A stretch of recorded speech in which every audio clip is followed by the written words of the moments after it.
Welcome back to Investors Point of View. Hello to all our community members, students, and everyone tuning in. Today, we're going to talk about a word you hear literally everywhere: inflation. It's on the news, it's on your mind when you're at the grocery store, it's a huge force that shapes our entire economy. But what is it really? And more importantly, what's it doing to your wallet? We're going to break it all down. Let's get into it. So here's the game plan. First, we'll nail down what inflation actually is. Then, we'll dig into why it even exists. After that, we'll look at who's measuring it and trying to control it. We'll explore when it can be good, bad, or just plain ugly. And finally, we'll bring it right back to what it all means for you. All right, let's start at square one. What is this thing we call inflation?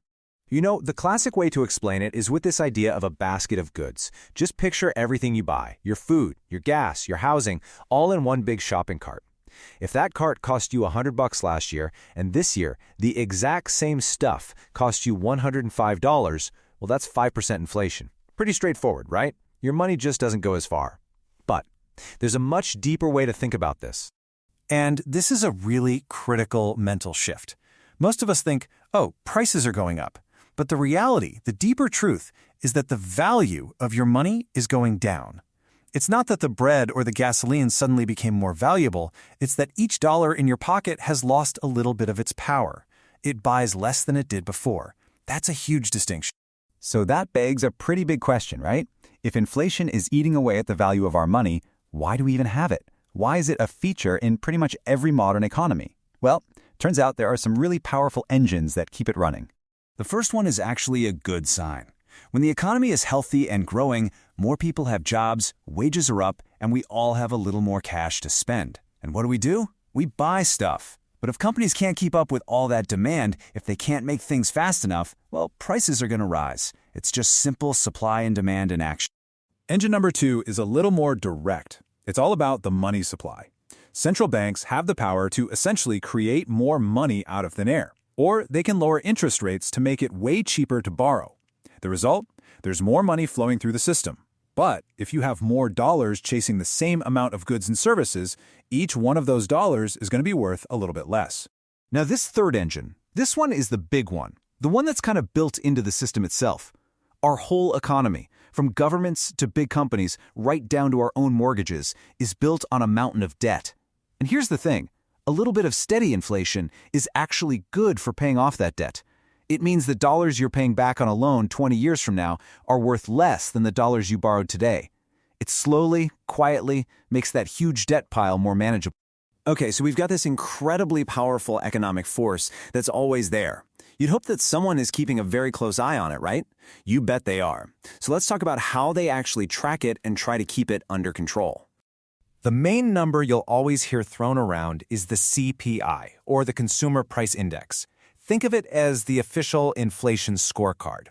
Every month, people go out and check the prices of thousands of different things in that basket of goods to see how the overall cost of living is changing. And what's in that basket exactly? Well, take a look at this. Housing is the absolute monster here, making up over 40% of the whole thing. That's your rent or mortgage. Then you have other essentials like transportation to get to work, food to eat, healthcare. This isn't luxury stuff. The CPI is really measuring the cost of your basic survival. So who's trying to steer the ship? Well, you've got two main players. The really big one is the central bank. Their main tool, their big lever, is interest rates. They can raise them to cool things down or lower them to heat things up. And then you have the government itself, which can use things like taxes and how much it spends to influence the economy too. Now, I know what you might be thinking. So far, inflation sounds like a pretty bad thing, right?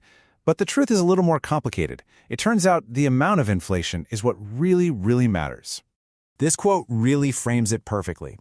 We shouldn't think of inflation as just this bad thing that happens to us.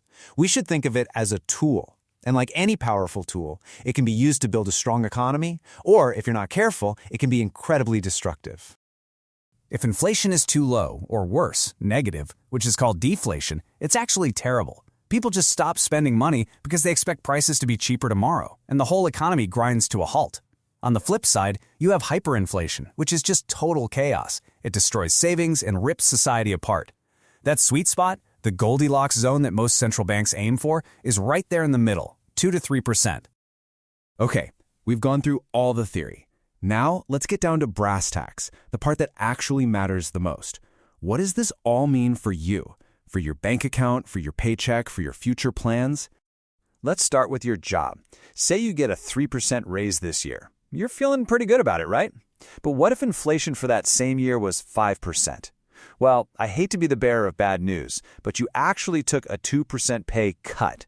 Your real income, your actual ability to buy things went down. Next, what about your savings? That cash you've got sitting in a bank account, maybe earning 1% interest if you're lucky. If inflation is chugging along at 4%, your money is silently losing 3% of its buying power every single year. It's like a hidden tax that's just eating away at your hard-earned cash. Now, debt is a really interesting one because it's a total double-edged sword. If you have a fixed-rate loan, like a 30-year mortgage, inflation is your best friend. It means you're paying back that loan with future dollars that are worth less. But, and this is a big but, if you have variable rate debt, like on a credit card, those interest rates are going to shoot up with inflation, making your debt way more expensive. And finally, you have to ask yourself, where is my money parked? Some things, we call them hard assets, like real estate, or stocks in companies that can raise their prices, tend to do well during inflation. But other things like cash or long-term bonds, they can get absolutely crushed. Knowing the difference is key.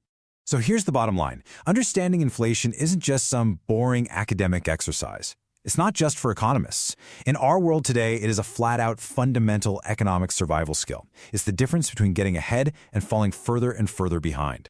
Which brings us to one last question for you to think about. For decades, that 2 to 3% inflation target has been the goal. But now that you see all the moving parts, why it's there, who it helps, who it hurts, do you think that's still the right target for our economy today? Write your opinions in the comments section below. Thanks for being here. For more financial points of view, you are more than welcome to subscribe to our channel and give it a thumbs up.